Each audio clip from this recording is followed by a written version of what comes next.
September 2000. The Project for a New American Century, a neoconservative think tank whose members include Dick Cheney, Donald Rumsfeld, Jeb Bush, and Paul Wolfowitz, releases their report, entitled Rebuilding America's Defenses. In it, they declare that the process of transformation, even if it brings revolutionary change, is likely to be a long one, absent some catastrophic and catalyzing event, like a new Pearl Harbor.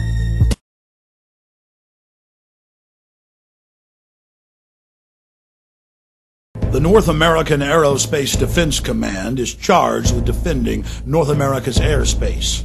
On the morning of September 11, 2001, Vice President Dick Cheney was in control of NORAD. This was the first time in U.S. history that a president or vice president was in direct control of the military agency.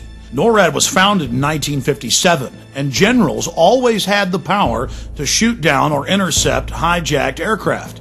But on June 1st, 2001, just 3 months before 9/11, Dick Cheney ordered Donald Rumsfeld to allow him to take control of NORAD itself and the shoot-down procedure, and remove that power from the generals so they could do nothing. Here is a copy of the memorandum from Rumsfeld to the Joint Chiefs, telling them they no longer have any authority. An Associated Press article in August of 2002 reported that the CIA just so happened to be running a drill on the morning of 9/11 of flying jets in the World Trade Center and Pentagon. Then senior FAA officials ordered air traffic controllers to shred the tapes from 9/11 in violation of federal law.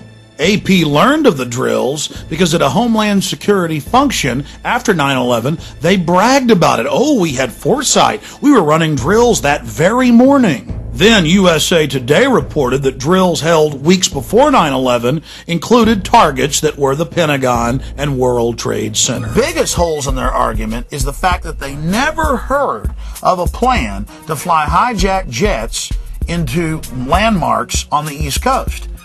We're going to take a closer look tonight at another example of where, despite the conventional wisdom, there were people in the United States who actually were preparing to defend against the kind of attacks which occurred here on 9/11.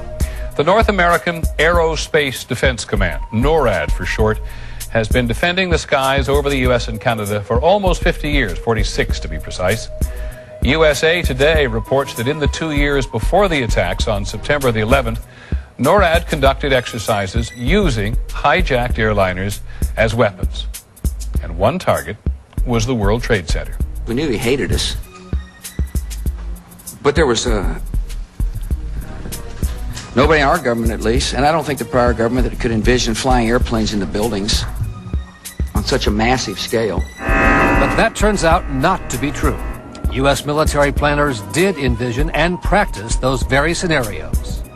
As reported by USA Today, the North American Aerospace Defense Command, NORAD, conducted exercises with fighter jets, simulating hijacked planes flown into the World Trade Center in the 2 years before the attacks. And so then I saw Condoleezza Rice get up on TV and say, we had never thought, we had never heard. Why, that's a ridiculous conspiracy theory to say that.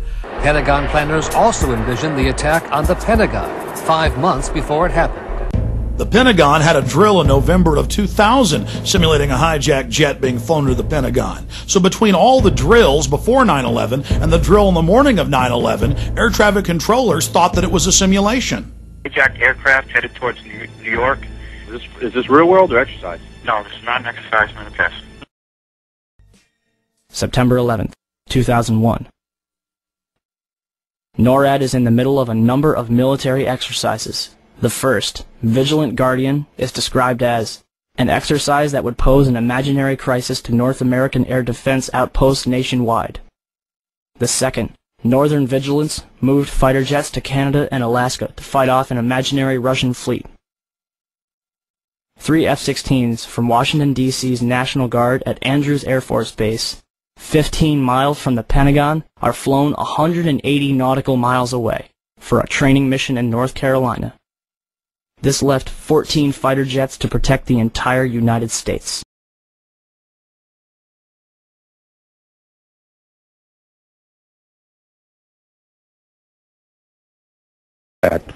I wanted to focus just a moment on the Presidential Emergency Operating Center.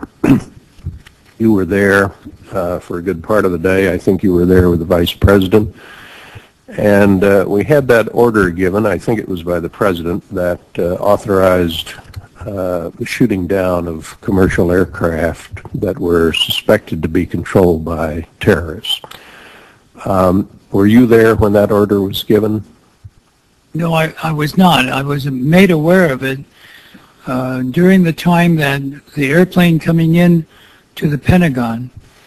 There was a young man who would come in and say to the Vice President, the plane is 50 miles out. The plane is 30 miles out. And when it got down to the plane is 10 miles out, the young man also said to the Vice President, do the orders still stand?